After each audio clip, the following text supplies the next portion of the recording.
Gente, como professor universitário, que tenho o privilégio de ser já há mais de uma década, a gente acaba se deparando sempre com um assunto que dentro da universidade parece que se repete sem fim. Será que Deus existe? E aí eu estava conversando com uns colegas da universidade sobre esse assunto, e eu disse, olha, Deus, você pode fazer uma escolha, né? Você sabe que existe um universo, você sabe que existe a Terra, você sabe que existem as pessoas, você sabe que nada disso é eterno. Algum momento tudo isso começou. E você tem uma escolha, ou você acredita que tudo isso começou com uma explosão, que não se sabe de quê nem porquê, ou você acredita que foi um Deus criador quem fez. É uma escolha.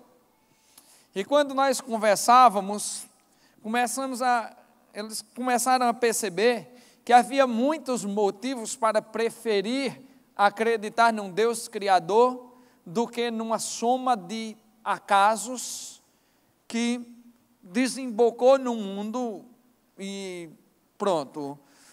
É uma explosão que gerou ordem, partículas que se juntaram. Eu lembrei de uma história de um físico muito conhecido, físico e filósofo, chamado Pascal. Quem estudou aqui na área de engenharia, essas áreas de exatas, com certeza se deparou com algumas fórmulas desenvolvidas por Pascal. E Pascal era um homem crente, um homem de Deus, e tinha um colega ateu, eu nunca lembro o nome dele, e trabalhavam no mesmo laboratório, e disse que uma vez Pascal fez uma maquete do universo, uma maquete muito bacana, com os planetas tudo pintadinhos, com um sistema de roldanas, que os planetas giravam lá em torno do Sol, sem muito, sem depender de energia, o negócio todo equilibrado e tal. E aí colocou lá na mesa do colega e foi embora, e no outro dia, quando voltou, se encontrou, o cara olhou para ele e fez, Pascal, quem colocou isso aqui? Não fez ninguém. Como assim ninguém, meu amigo? Não, ninguém. Quem fez isso aqui? De quem é isso aqui? Não, meu amigo, apareceu aí. Como assim, rapaz? Deixa de história. Não, Pascal disse, rapaz, eu tenho uma teoria aqui. Eu acho que o que houve foi o seguinte, essas bolas de isopor que estavam ali no armário caíram por cima das tintas e se misturaram com as roldanas e tal, e formou essa maquete aí. O cara disse, você está louco, meu amigo? Você está louco? Um negócio desse tem que ter sido feito por alguém. E aí Pascal olha para ele e diz, meu irmão, se a imitação você acha que tem que ser feita por alguém, imagine o original. E aí, é óbvio que existem muitas evidências de que Deus existe e de que foi Ele quem criou o universo. E eu dizia isso para o pessoal lá na praia, um dia quando a gente se reuniu para fazer uns exercícios lá, e eu dizia assim, pessoal, crer em Deus, crer que Deus existe não é difícil, é muito fácil. É só ser realista, é olhar para o mundo e perceber que Deus de fato existe. O difícil não é crer que Deus existe. O difícil é obedecer a esse Deus. O difícil é saber quem é esse Deus e saber que a vontade dele, sendo boa, perfeita e agradável, muitas vezes contraria a nossa natureza pecaminosa. E muitas vezes ele apresenta claramente os seus caminhos diante de nós, e ele coloca escolhas maravilhosas para fazermos, mas nós não queremos fazer. Porque tudo que a nossa natureza pecaminosa deseja é um mundo sem Deus. É um mundo que eu não precise prestar contas a um ser perfeito.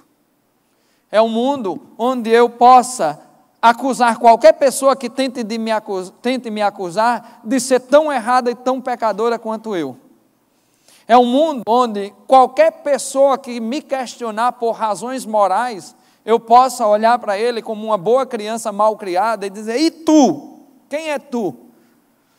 Ou que eu possa até usar a Bíblia para acusar pessoas ou para me livrar de acusações, mas desde que eu deixe o Deus perfeito de lado, porque a perfeição de Deus, a santidade de Deus, incomoda profundamente a minha natureza pecaminosa. Incomoda tão profundamente que às vezes eu não quero ouvir de Deus. Porque sabe, gente, o mundo tentou e tenta muitas formas de se relacionar. Os preceitos básicos de um Deus soberano, perfeito, é o absolutismo. Existe uma verdade plena que deve ser seguida, mas isso é muito ruim para mim. Por que é muito ruim para mim? Porque eu tenho 3 formas de me deparar com a verdade bíblica. Eu posso ser desonesto com a verdade bíblica. Eu posso, por exemplo, pegar a parte da Bíblia que diz que você deve ser santo sexualmente, que você só deve ser homem de uma única mulher e mulher de um único homem, e eu posso tentar relativizar isso. Eu posso tentar dar um jeitinho e dizer, não é bem assim, isso é cultural, isso é antigo, é não sei o quê. Eu posso tentar fazer isso. Ou eu posso também simplesmente dizer, a Bíblia foi escrita por homens, isso é besteira, isso é um padrão que foi inventado. Ou eu posso inclinar a cabeça e dizer, ainda que eu deseje ter muitas mulheres, ainda que eu deseje ter uma vida de devassidão, ainda que meu corpo clame por pornografia, ainda que eu seja um sujeito, pervertido, eu tenho que baixar a minha cabeça e entender que a verdade é absoluta. E aí ou eu me transformo, rasgando a minha natureza pecaminosa, ou eu nego na prática a existência de Deus.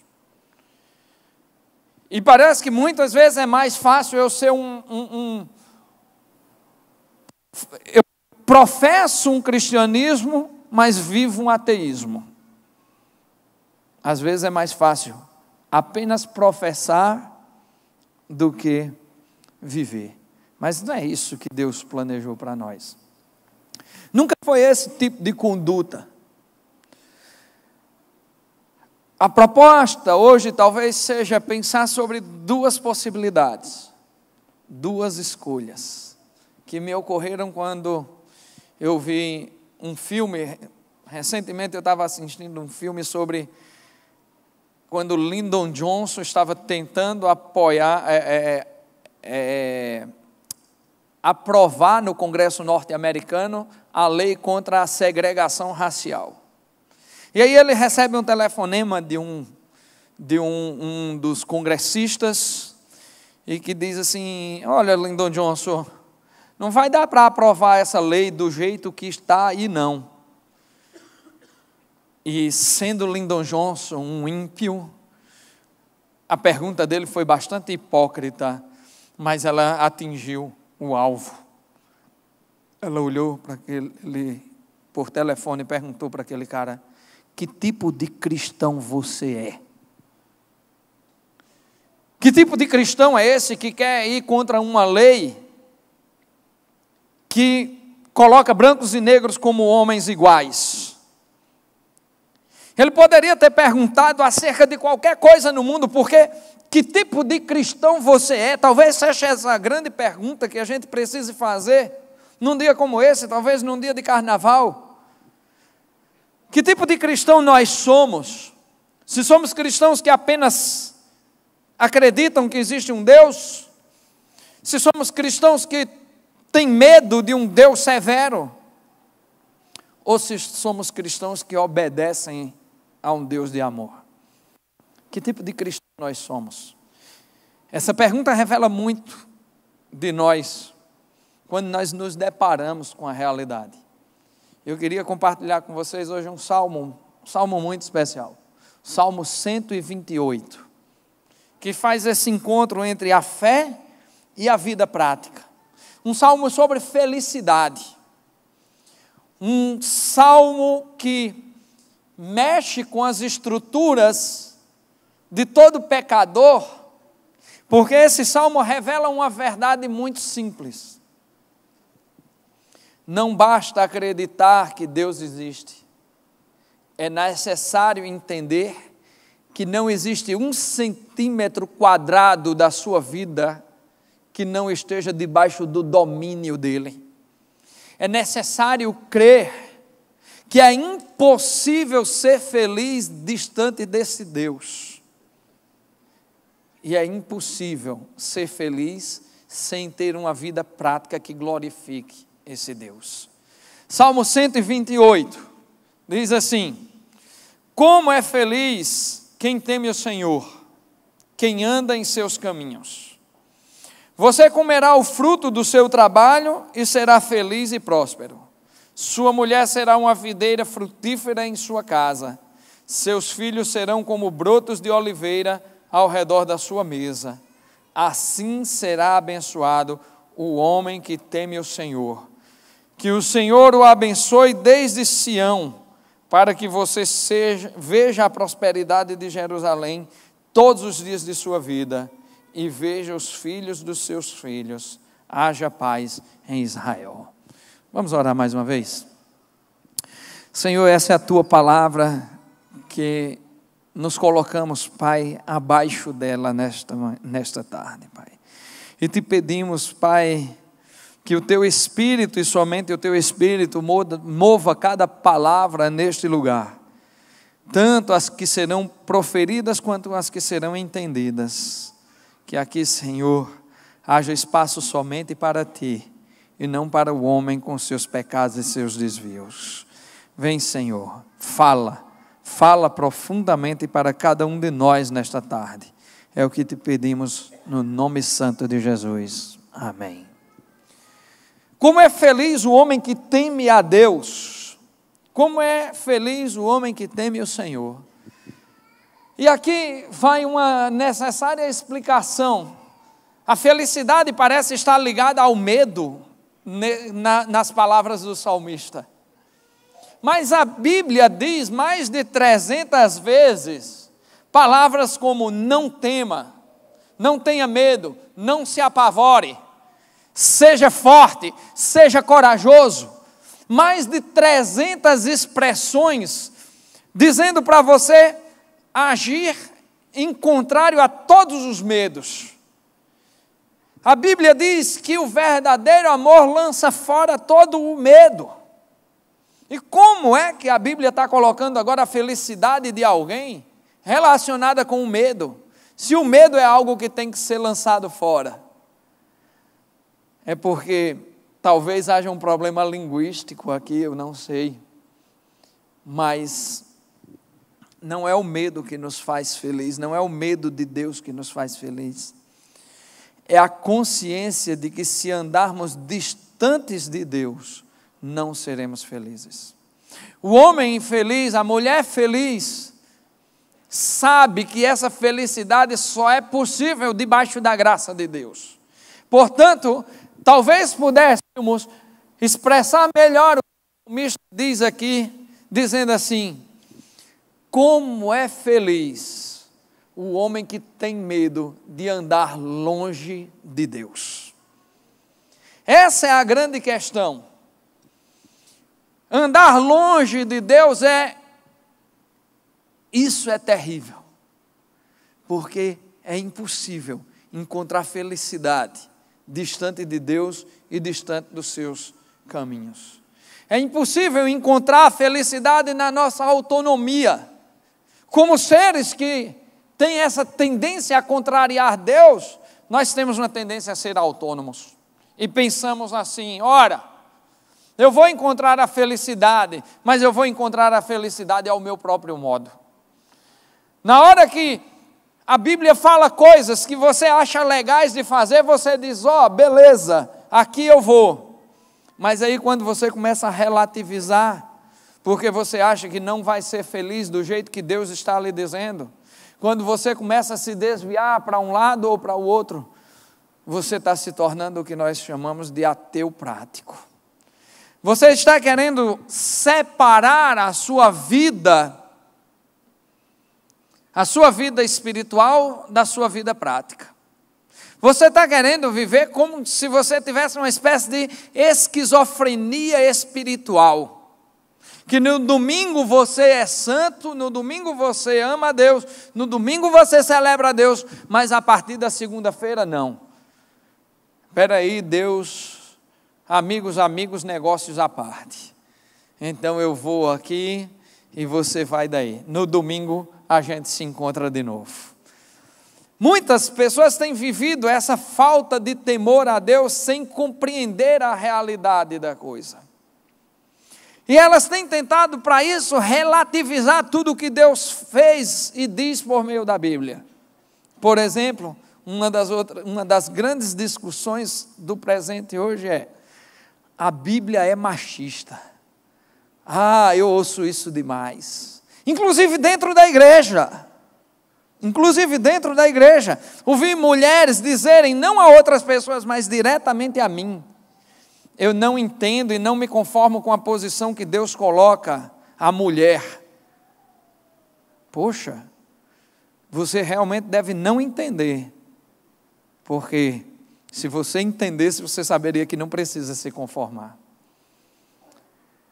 Eu me lembro que uma vez a menina disse: eu passei 6 meses lendo a Bíblia e descobri, e aliás eu confirmei que a Bíblia é machista. Eu digo: 6 meses de estudo, hein? Foi? Tá certo. Pois eu passei 6 horas escutando Wesley Safadão e descobri que quem é machista é ele. Ele é machista. Olha o que o Wesley Safadão diz nas músicas que o mundo adora, né? É o cantor mais popular do Brasil hoje. Eu estou falando porque ele é o cantor mais popular do Brasil. Não estou falando porque eu não tenha nada contra ele. Eu não conheço Wesley Safadão. Para mim ele nem fede nem cheira.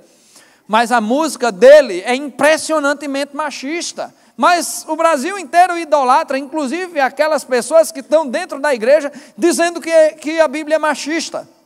Olha onde é que a mulher está na música de Wesley Safadão, e não só na dele, mas na música popular brasileira. Olha qual é o lugar. A mulher da música brasileira hoje está dentro dos cabarés. A mulher é instrumento de gozo do homem. Quando você vê uma boate abrir assim e dizer, R$50 a entrada do homem, mas mulher é de graça. O que é isso? Isso é machismo na mais profunda forma de desrespeitar uma mulher. Sabe por quê? Porque ele diz aqui: pague R$50 para caçar a mulher que você quiser aqui dentro. Porque mulher entra de graça, vai ser mulher de rodo, como diz a história. É mulher de rodo. Tinha mais mulher do que gente. Já ouviu essa expressão? Rapaz, eu fui para uma festa, tinha mais mulher do que gente. Isso é machismo. Mas a Bíblia não, minha amiga. A Bíblia coloca você como a menina dos olhos de Deus. A Bíblia coloca você como a mulher que edifica o lar quando tem sabedoria. A Bíblia coloca você como auxiliadora, não de um homem egoísta, de um homem safado, não como auxiliadora de um canalha qualquer, mas a Bíblia coloca você como auxiliadora de alguém que tem uma missão sobre a sua vida, mulher. E sabe qual é a missão do homem sobre a vida da mulher? É amá-la como Jesus Cristo amou a igreja. É santificar a sua esposa, é torná-la santa, agradável e irrepreensível diante de Deus. A função do homem é colocar a sua mulher dentro de um pedestal de santidade dentro do seu lar. A função do homem é ser um guia espiritual de sua família inteira, da sua mulher e dos seus filhos. Mas a nossa geração, os homens não conhecem a Bíblia. Na nossa geração, os homens não oram. Na nossa geração, os homens, mesmo aqueles que frequentam a igreja aos domingos, acham bonito ser ricos, serem famosos, serem garanhões, mas acham ridículo gastar tempo com a Bíblia. Conheço um monte de homem que diz: pastor, eu não faço culto doméstico na minha casa porque eu não conheço a Bíblia. Claro que não conhece, não lê. Não lê. Pois eu vou dizer a você, homem, que não cuida da espiritualidade de sua família, você está em profundo pecado. Você está no mais profundo pecado. Me ouviram? Você está no mais profundo pecado. Porque você está negando a principal missão que Deus lhe deu. Ser o guia, o líder espiritual da sua casa. É aí que a Bíblia coloca o homem. E é aí que a Bíblia coloca a mulher. Mas pastor, a Bíblia não diz que a mulher tem que ser submissa? Exatamente, submissa. Submissa a um homem que a ama, que a respeita e que a promove espiritualmente. Submissa a um homem que a alimenta espiritualmente. Mas submissão, amigos, não tem nada a ver com subserviência. Submissão significa andar no mesmo caminho, estar debaixo da mesma missão. Submissão. Estarem juntos e nunca se dividirem. Estarem caminhando na mesma direção e nunca se apartarem. É isso que significa submissão. Mas aí, queridas amigas, eu quero dizer a vocês o seguinte: infelizmente a natureza pecaminosa também tomou conta de suas vidas. E as mulheres têm por natureza um desejo de controlar os homens. E têm por natureza um desejo de mandar em casa. E tem.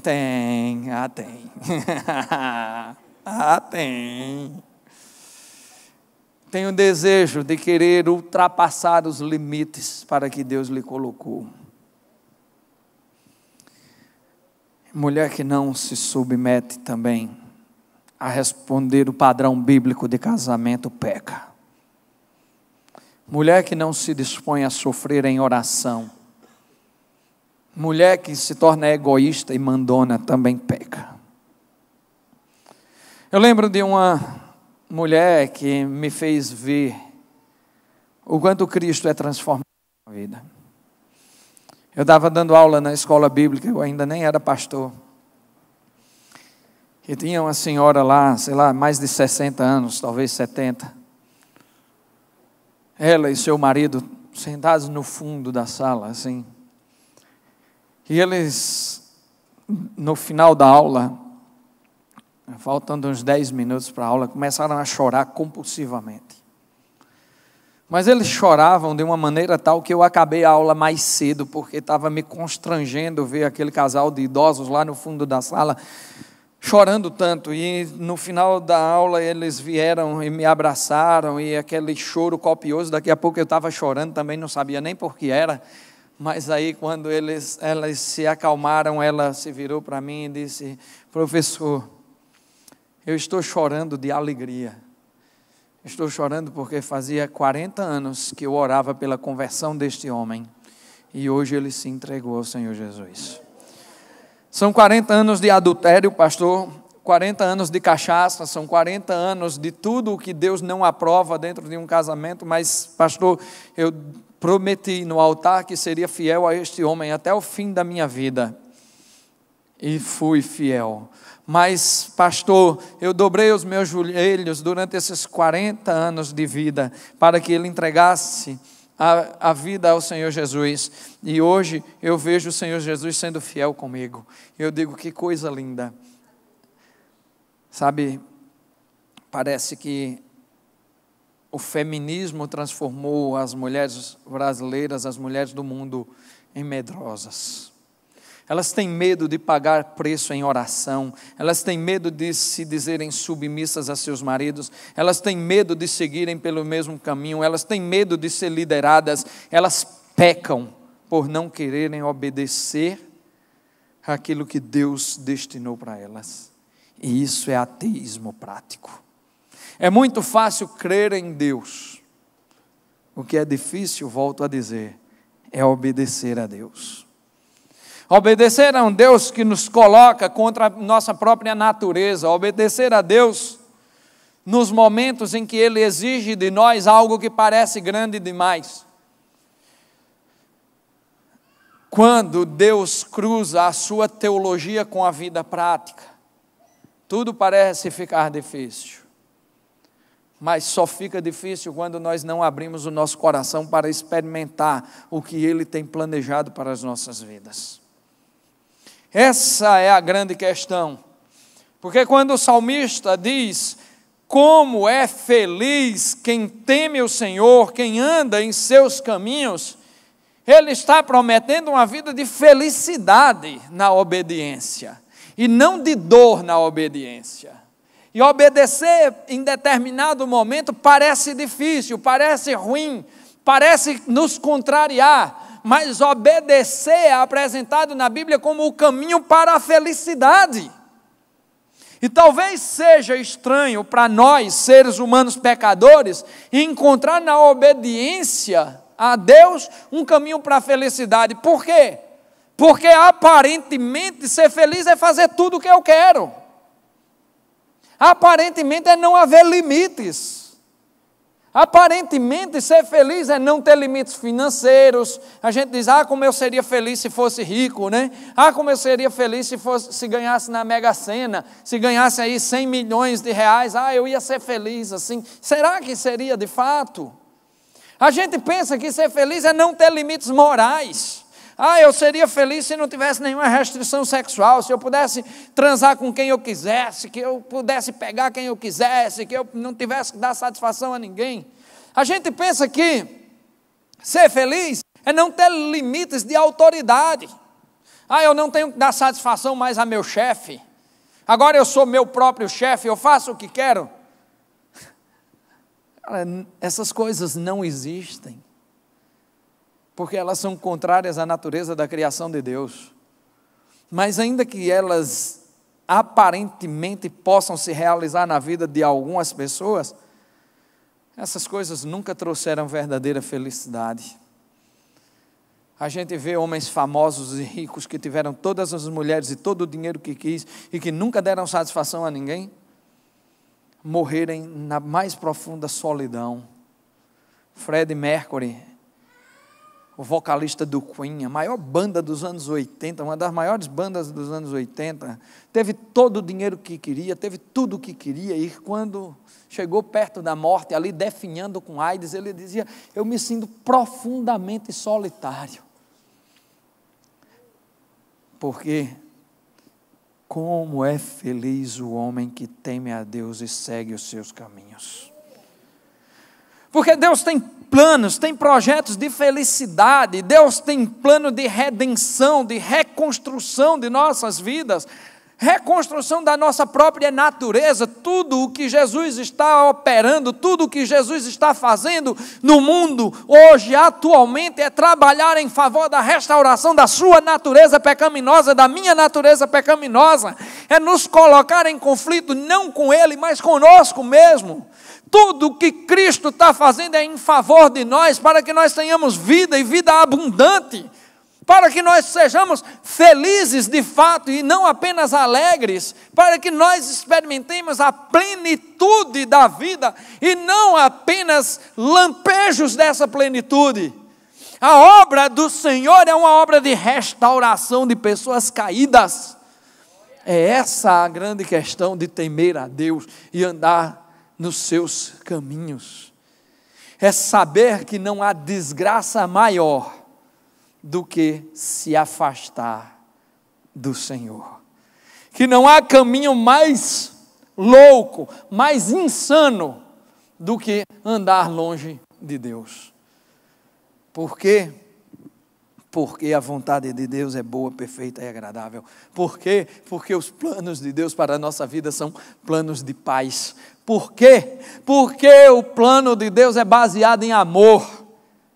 Amor por quem? Por você, por mim, porque Ele conhece teu nome, conhece quem você é. A Bíblia diz que Ele sabe do teu sentar e do teu levantar. A Bíblia diz que não há nem abismo que possa te esconder, nem monte que possa aproximá-lo dEle. A Bíblia diz que Ele te conhece do ventre da tua mãe, que ainda quando você era uma criatura informe, Ele te deu forma com as próprias mãos e te fez quem você é. A Bíblia diz que não há quem possa te esconder da presença de Deus, nem a mais densa de todas as neblinas, nem a mais profunda escuridão pode te afastar da presença de Deus. Ele te conhece, mas mais do que conhece, Ele se importa com você. Por isso que o salmista diz: vê, Senhor, se há em mim algum caminho mau e me mostra o caminho da eternidade. Davi sabia plenamente que os caminhos de Deus são caminhos pensados para a construção da verdadeira felicidade. Embora a natureza do próprio Davi muitas vezes eu tenha puxado para o lado errado, ele reconhecia: Senhor, sou pobre e pecador, mas sei que Tu cuidas de mim. É essa a postura daquele que teme a Deus.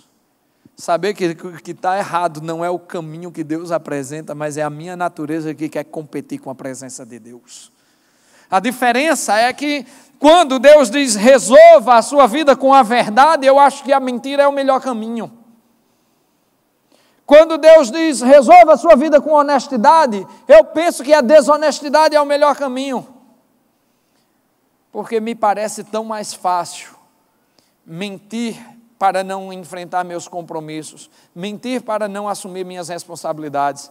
Me parece tão mais fácil ganhar dinheiro desonestamente. Brasília que o diga, né?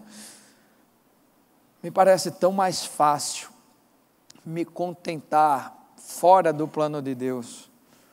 Mas tudo que nós encontramos é vazio. Como diz o sábio Coelê, o Salomão, o autor de Eclesiastes, quando ele diz que é como correr atrás do vento, e tudo é vazio. Eu nunca encontrei ninguém que dissesse: eu sou feliz porque eu transo 5 vezes por semana. Nem eu nunca encontrei alguém que dissesse: eu sou feliz porque tenho muito dinheiro. As pessoas podem até dizer essas coisas por um período de tempo, mas elas vão encontrar a infelicidade. Mas como é feliz aquele que teme o Senhor e anda nos seus caminhos. Como é feliz aquele que reconhece que a presença de Deus é suficiente, necessária, absoluta, é linda. Como é feliz aquele que se agarra à verdade absoluta. Como é feliz aquele que teme ao Senhor e anda pelos seus caminhos. E aí, o salmista continua dizendo assim: você comerá do fruto do seu trabalho e será feliz e próspero. Aqui, o salmista começa a colocar uma hierarquia de coisas importantes. Ele coloca que o primeiro passo para a felicidade é temer a Deus e andar nos seus caminhos. E a segunda coisa é ser feliz no seu trabalho. É trabalhar e comer do fruto do seu trabalho. Eu me lembro de uma vez que eu estava numa banca de mestrado e o professor, o presidente da banca, que presidia a banca, levantou-se e disse assim: olha, o trabalho é, o professor de sociologia, né? Ele dizia assim: o trabalho é a condenação de Deus pelo pecado. O homem foi condenado a trabalhar. E óbvio que naquela hora eu não podia dizer nada, mas depois, em conversas informais com ele, algum tempo depois, eu digo: professor, eu sinto muito, mas eu discordo plenamente do senhor. Não tem nenhum sentido o trabalho como condenação. E por que não? Eu digo: primeiro porque Adão já trabalhava dentro do paraíso antes de pecar. Adão trabalhava e trabalhava muito, meu amigo. Imagina o seguinte: primeiro Adão tinha que cuidar do paraíso. Segundo, Adão recebeu uma tarefa, e era uma tarefinha grande, viu? Dar nome aos bichos. Pense, meu amigo, catalogar bichinho por bichinho, eu só imagino Adão: ô Eva, como é mesmo o nome desse bicho? É gato, é? Eva pacientemente no paraíso olha para ele e faz: não, meu amor, isso aí é um elefante. Gato é aquele bicho que faz, né? Não, Adão trabalhava. Adão trabalhava, porque o trabalho na Bíblia é libertador. O trabalho é a expressão da liberdade do homem sobre a terra. Paulo diz uma coisa muito severa, parece muito severa. Paulo diz assim: aquele que não trabalha também não coma. Lá na carta aos Colossenses. E você diz: caramba, que é isso? É isso mesmo, aquele que não trabalha também não coma. Sabe por quê? Porque, a despeito das ideologias políticas que existem por aí, a Bíblia diz que o trabalhador é digno do seu salário. A Bíblia nos ensina a ser livres do desprezo de outros homens e da caridade de outros homens. O projeto de Deus não é de maneira alguma que a comida que está na sua mesa seja dada por ninguém, a não ser pelo seu próprio trabalho. O que o nosso colega não entendia lá, é que o que mudou não foi, o castigo não foi o homem passar a trabalhar, mas foram as condições do trabalho. Porque aí Deus diz: sim, no meio dos espinhos você vai colher o fruto do seu trabalho, mas você comerá do fruto do seu trabalho, meu amigo. Você comerá do pão da terra, mas você colherá no meio de espinhos, por causa do seu pecado. Aí sim, a condição do trabalho foi alterada, mas o trabalho não. O trabalho é libertador, e o trabalho faz parte do projeto de Deus para a felicidade do homem. É por meio do trabalho que você começa a única possibilidade de constituição de família. Vagabundo não pode constituir família. Não, não pode, meu amigo, vamos ser honestos. Eu lembro que eu conversava com uma amiga minha, a gente ainda saindo da adolescência, e ela dizia, e eu comecei a brincar com ela, porque ela começou a namorar com um rapazinho feio. E rapaz, que namorado feio da molesta. E que namorado feio da molesta. Eu brincava o tempo todo com ela, e ela um dia encheu o saco e disse: Josemar, deixa eu lhe dizer uma coisa. Mulher não precisa de homem bonito, mulher precisa de homem bom. Eu nunca mais tive coragem de brincar com ela, depois de um fora desse, de uma verdade dessa. Mulher não precisa de homem bonito, nem homem precisa de mulher bonita. Nós precisamos de pessoas boas ao nosso lado, que nos ajudem a construir a vida. Sabe, e o que é um homem bom no padrão bíblico? É um homem que trabalha, que tem responsabilidade, que assume o seu papel também de libertador da sua família. Gente, é muito triste você depender politicamente de alguém, financeiramente de alguém. Eu lembro de pessoas com quem eu trabalhei, que eu vi depois ali na Epitácio Pessoa, talvez alguns que estejam aqui, talvez tenham passado por isso, mas eu me lembro de época política, pessoas que trabalhavam comigo, que iam toda arrumadinha, toda bonitinha para a repartição. Quando chegava na época política, elas eram obrigadas a ir segurar a bandeira de político A e político B. E não tem inocente não, na Paraíba era tudinho. Se você não fosse, você não permaneceria empregado no Estado. E aí eu lembro de uma coleguinha minha linda, toda metidinha, só andava de sapato alto, 22 assim, parecia gente desse tamanho, mas quando tirava o sapato era menor do que eu. Está lá a bichinha, no meio da Epitácio Pessoa, com uma bandeira 5 vezes o tamanho dela, desse jeito. Morrendo de vergonha, mas tendo que sustentar uma bandeira de um político, para que ela pudesse permanecer empregada.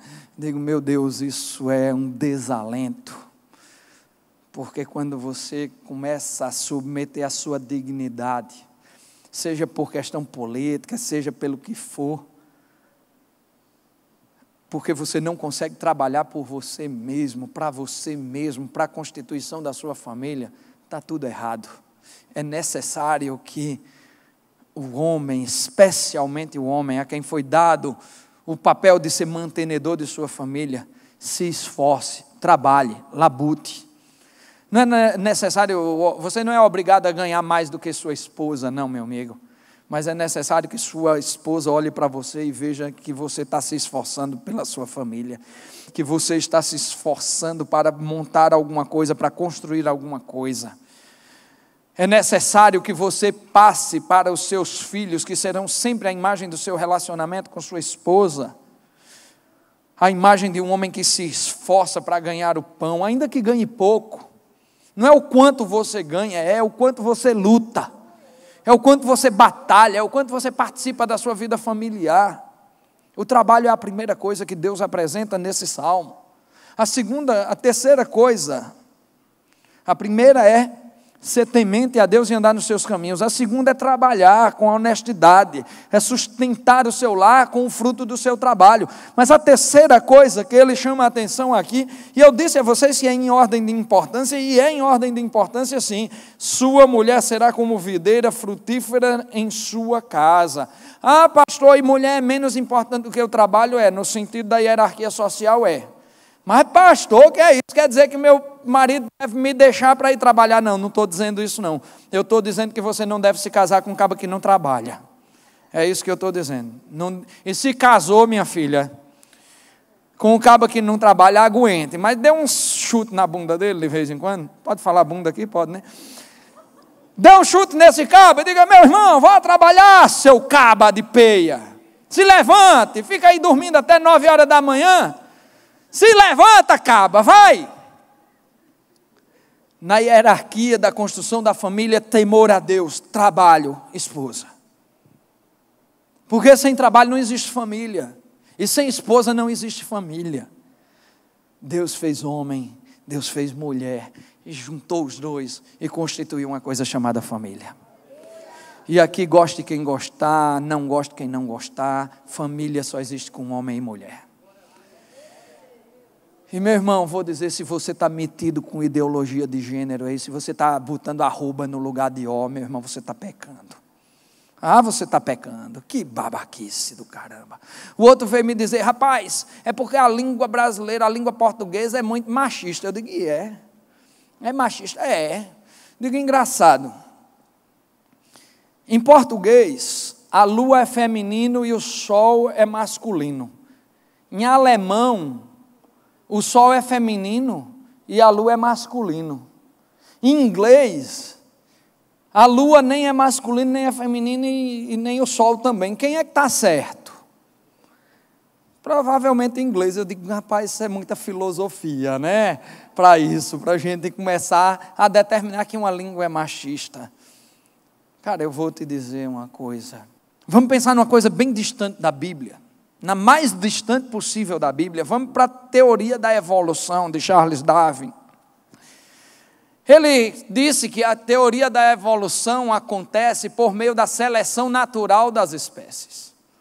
E o que é que isso significa? Que as espécies fracas, que não têm boa capacidade de reprodução, elas desaparecem no meio da história.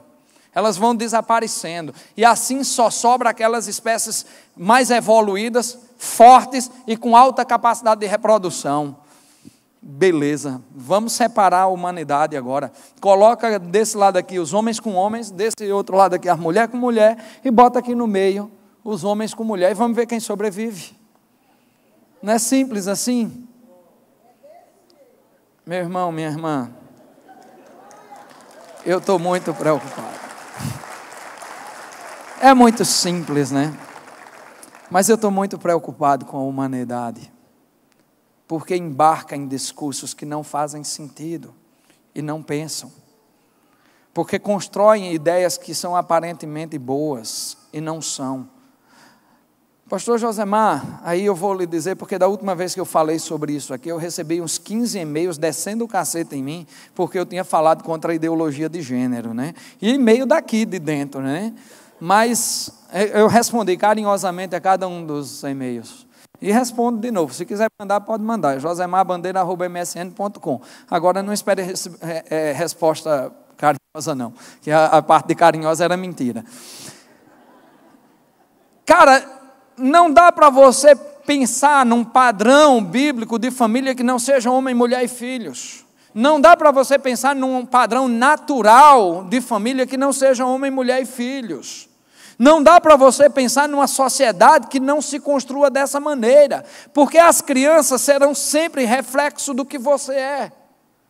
E aí, meu amigo, minha amiga, e aí, gente de Deus, homem e mulher são padrão da família para o projeto de Deus de felicidade.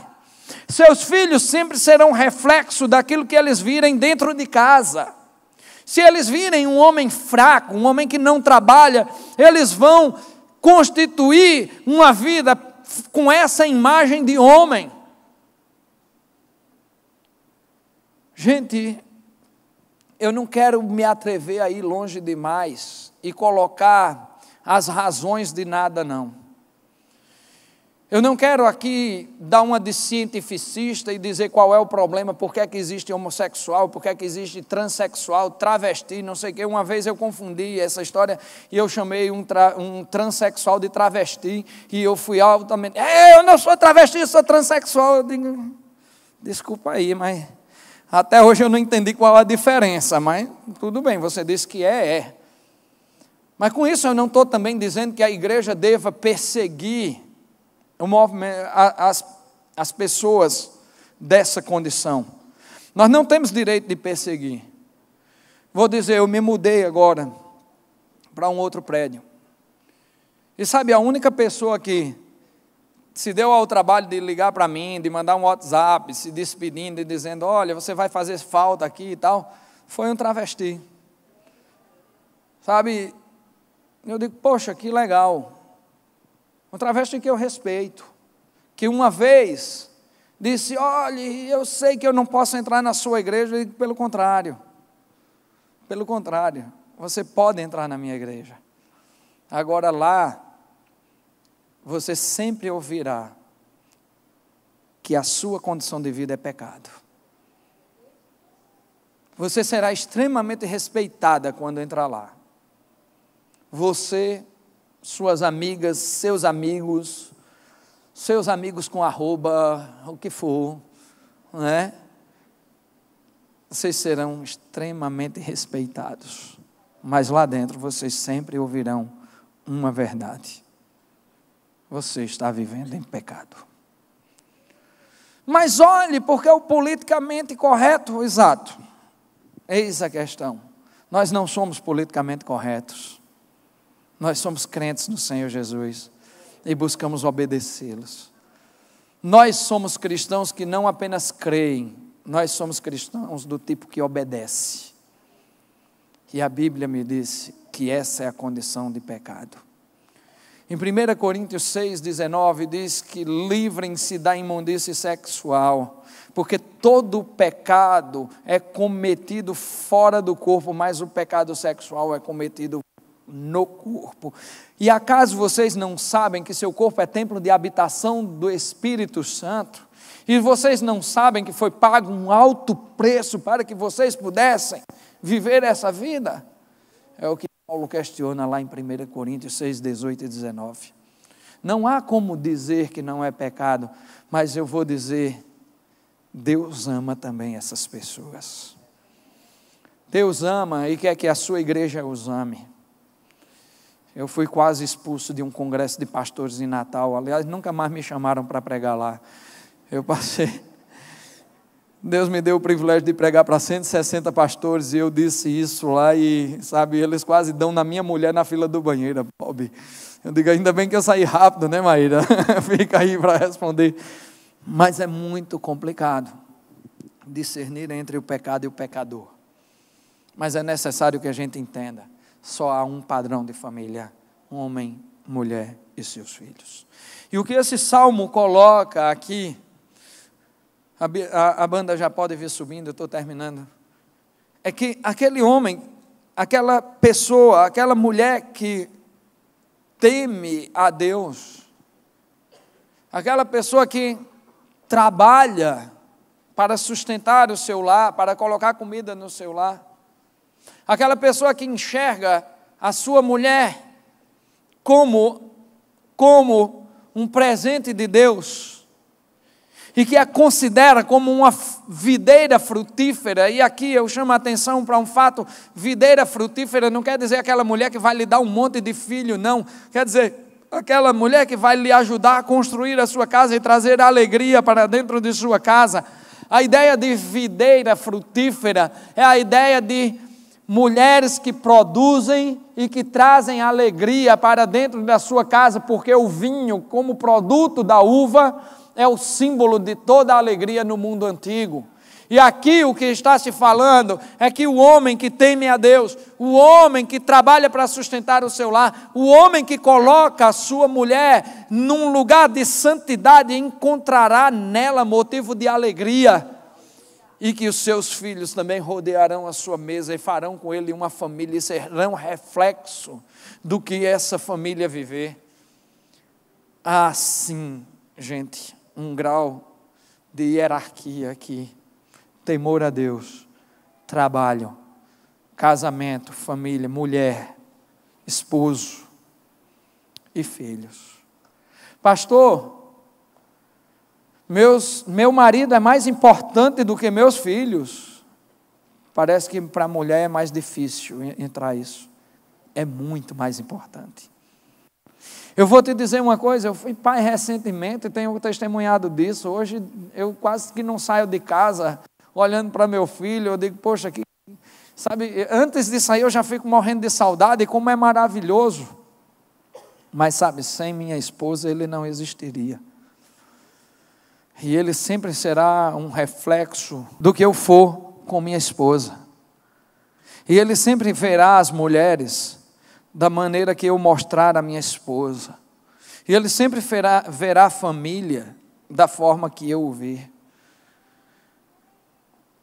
Tem um filme interessante, Maravilhosa Fábrica de Chocolate. A versão nova, a versão antiga não, a versão nova. Foi o único filme que eu vi que a versão nova ficou melhor do que a antiga. O dono da fábrica lá, o senhor Wonka, ele tem uma aversão à família.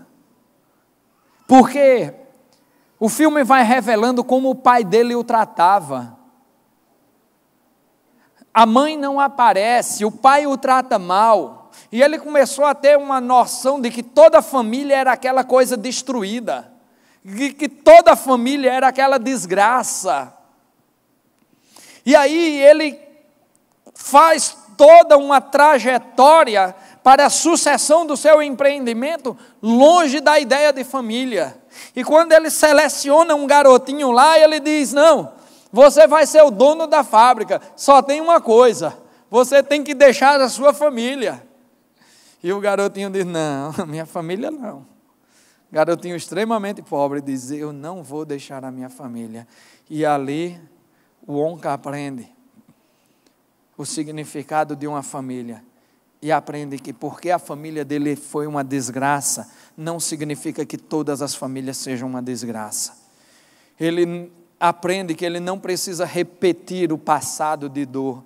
Se seu pai era alcoólatra, se sua mãe era viciada, se sua mãe lhe abandonou, se seu pai lhe abandonou, se alguém abusou de você, se alguém maltratou você, eu te digo uma coisa, meu irmão: sua vida não é uma repetição do seu passado. E a família se constrói na imagem que você quer dar a ela. Coloque ali a imagem de Deus, de um cristão que decidiu obedecer, de um cristão do tipo que obedece, e você verá a imagem de Deus se refletir no seu filho, na sua família. Muitas pessoas dizem que veem Jesus Cristo no barulho do vento ou nas ondas do mar.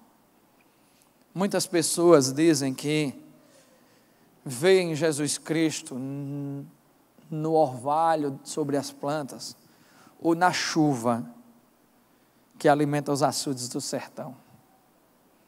Eu posso ver Jesus Cristo em todas essas coisas, claro. Eu posso ver Jesus Cristo na criação. Mas sabe onde é que eu gosto de ver Jesus Cristo? Eu gosto de ver Jesus Cristo nos corações transformados. Eu gosto de ver Jesus Cristo naquele que era e que não é mais. naquele que era um bêbado e não é mais, naquele que era drogado e não é mais, naquele que era egoísta e hoje dá tudo o que tem para a obra de Deus. Eu gosto de ver Jesus Cristo nas pessoas transformadas, nas pessoas que abandonam a sua carnalidade, nas pessoas que lutam contra a sua natureza pecaminosa, nas pessoas que choram, nas pessoas que se arrependem, nas pessoas que dobram os joelhos. É ali que eu gosto de encontrar Jesus Cristo. Eu gosto de ver Jesus Cristo na imagem da igreja. Eu gosto de ver Jesus Cristo na dedicação das pessoas. Eu gosto de ver Jesus Cristo no Pai, que não diz que tem mais do que fazer, do que ensinar a Bíblia ao seu filho. Da mãe, que é capaz de suportar o insuportável, pela saúde do seu filho e da sua família. Eu gosto de ver Jesus Cristo na reconciliação dos casais que disseram um dia que tudo estava perdido e que agora se amam de novo. Eu gosto de ver Jesus Cristo transformando cada coração e tocando cada mente. Eu gosto de ver Jesus Cristo na revelação pessoal e emocional. Eu gosto de ver Jesus Cristo no que Ele fez em mim e na certeza de que eu não tenho mérito nenhum da pessoa que me tornei, porque eu ainda sou pecaminoso e maldoso, mas Ele constantemente tem me transformado. É nas pessoas que eu gosto de encontrar a Jesus Cristo, e é isso que esse salmo me ensina, que a minha felicidade é encontrar a Deus nas pessoas, a minha felicidade é encontrar a Deus na família, a minha felicidade é que um dia o meu filho possa encontrar a Deus em mim, e na mãe dele, e no amor que eu sinto por ela, e no amor que ela sente por mim. E que meu filho jamais me veja desprezar a mãe dele, para atendê-lo, e que meu filho jamais veja a sua mãe me desprezar para atendê-lo, mas que eu e minha esposa possamos entender que nós somos o núcleo dessa família, e que nossos filhos serão extremamente importantes e amados, mas nunca serão mais importantes do que aquilo que Deus uniu, e uniu por toda a eternidade. Casais que idolatram seus filhos tendem a ruir. Casamentos que idolatram seus filhos tendem a se desestabilizar. Casamentos que colocam filhos como mais importante do que os cônjuges tendem a se destruir. E não são poucos. E não são poucos. Homem, ame a sua esposa como Cristo ama a igreja. Santifique-a. Glorifique-a, entregue-a ao Senhor como santa e imaculada. Mulheres, construam o seu lar com sabedoria, respeitem e amem seus maridos, mesmo que eles não mereçam, porque não merecem, mas você também está sendo amada sem mérito nenhum. Famílias, se unam em torno do amor dos pais, como exemplo. Sabe, se as pequenas coisas da Bíblia fossem colocadas em prática, o mundo seria muito diferente. Se os homens amassem suas esposas como a Bíblia diz, nós não precisaríamos de uma delegacia de mulheres. Se os filhos obedecessem o mandamento de honrar a pai e mãe, nós não precisaríamos de estatuto do idoso. Se as pessoas ouvissem o mandamento que diz não roubarás, não matarás, nós não precisaríamos de presídios. O mundo seria completamente diferente. Mas vou te contar uma história. Com todo o pecado, com toda a dor, com todo o erro que o mundo tem, Deus ainda nos ama em primeiro lugar. E Ele derrama a sua graça, onde abunda o pecado, para que ali superabunde a graça do amor infinito de Deus. E é na graça do amor infinito de Deus que eu vejo Cristo se revelando, transformando, talvez, não o mundo de uma maneira ampla ainda, porque Cristo está trabalhando nessa restauração, mas com certeza transformando corações. E cada vez eu estou mais certo de que não há uma pequena área de minha vida que não esteja debaixo da soberania, do domínio de Deus. E cada vez eu tenho mais certeza que é maravilhoso que seja assim. Porque quanto mais Deus me dominar, mais parecido com seu filho eu serei. Como é bom ter a certeza, o prazer e a alegria de ver Deus se revelando nas pessoas todos os dias de minha vida. Como é bom ter a certeza de que os corações são transformados, de que os comportamentos são modificados por homens e mulheres que temem a Deus, por homens e mulheres que trabalham para ter seu sustento, por maridos que respeitam suas esposas, por esposas que respeitam seus maridos, por filhos que honram pai e mãe, por pais que não provocam ira aos seus filhos. Como é bom ter a certeza de ver Deus agindo contra a natureza pecaminosa e mesmo assim amando os pecadores.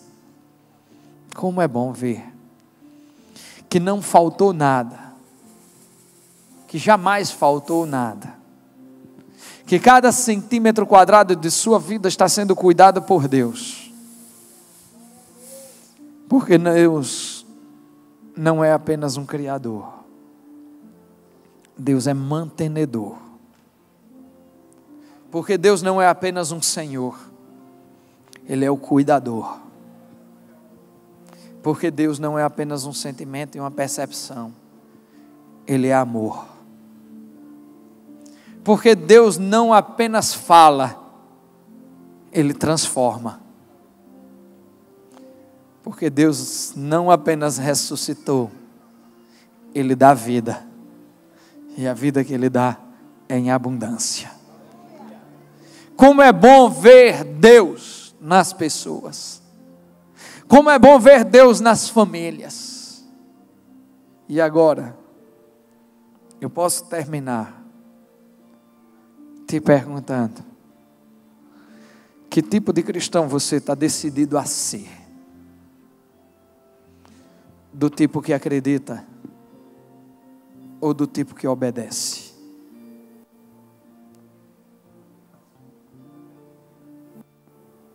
Que tipo de cristão o mundo vai ver em você?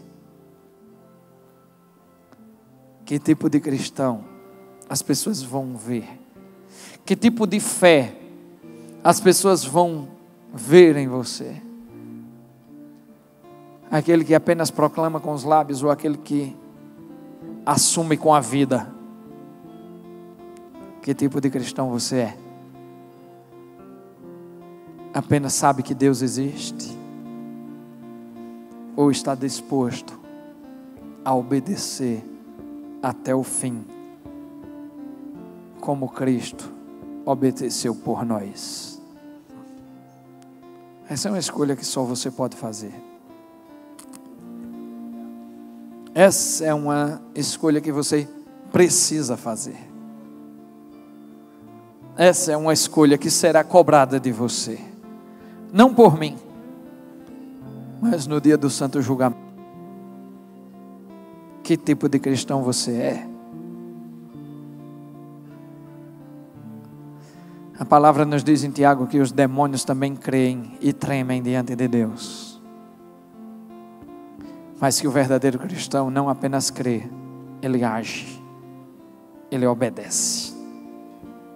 Eu quero ser um cristão que obedece. E você, que tipo de cristão você decide ser hoje? Que tipo de cristão você decide ser a partir de agora? Deus não está olhando o teu passado, nem medindo o que você fez. Deus não está contando histórias. Deus está fazendo uma narrativa de vida, de perdão e de amor. Deus não está te chamando para um julgamento tosco e mentiroso. Deus está te chamando para uma transformação agora, imediata. Não importa quantos anos de igreja, não importa se você é filho de cristão, filho de crente, não importa que tipo de currículo você tem, se você é formado, mestre, doutor em teologia, se você conhece todas as religiões, se você tem todas as experiências, uma única coisa precisa ser dita dentro do seu coração hoje. Se você quer ser apenas um homem que crê, se você quer ser apenas uma mulher que acredita, ou se você quer ser um cristão ou uma cristã que obedece, essa é a nossa escolha. A escolha que precisa ser feita todos os dias, porque quando eu decido obedecer, a luz de Cristo brilha em mim. Quando eu obedeço, eu testemunho o amor. Quando eu obedeço, eu testemunho a fidelidade.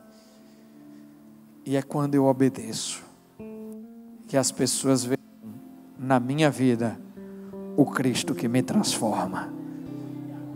Que tipo de cristão você quer ser?